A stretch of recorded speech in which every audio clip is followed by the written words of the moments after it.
In the popular Game of Thrones series, we are introduced to the character of Jon Snow, who for some mysterious reason thinks that he is probably one of the best fighters at Castle Black.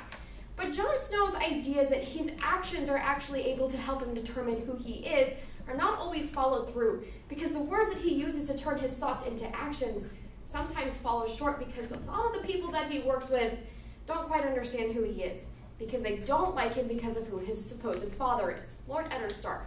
Now, Jon Snow is a bastard child, but his ideas of using his actions to help change the world around him are not always understood. And this idea of using thoughts and speech and actions can be exemplified in today's quotation from John Andrew Holmes. Speech is conveniently located midway between thought and action, where it often substitutes for both. What Holmes is trying to tell us is that we mistake our thoughts for actions.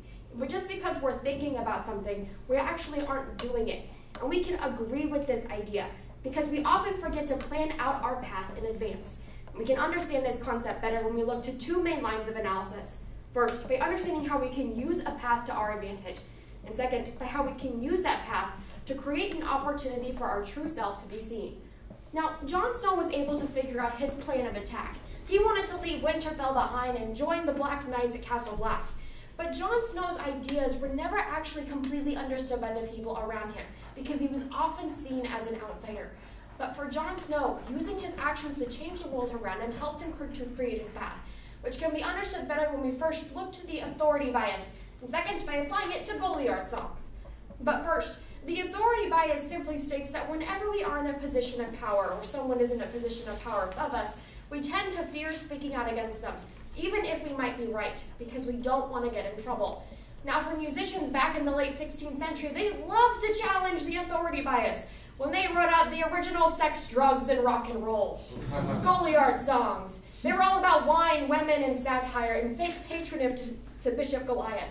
Now, what these songs challenged was the ideas and concepts behind current modern times at that period, which was that everything was based around the church. By challenging those concepts and creating their own unique path for music, they were able to use their path to their advantage, allowing them to show that their thoughts and actions could be used in a more effective way. So by looking at the authority bias, and second, by applying it to Goliard songs, it is easy to see that when we plan out a plan of attack or a path to use, we can easily use it to our advantage. And this was exactly what Jon Snow did when he adventured into the wild lands of the north covered in snow, much like Nebraska right now. Now, while Jon Snow's plan of attack led him into this wild adventure, he was able to use it to discover who he truly was, a man of the people, for the people, and by the people. Now, Jon Snow used this plan of attack to get to know the Northmen better, and we can understand this opportunity of creating to know our true self by first looking to the illusion of control, and second, by applying it to Tom Builder.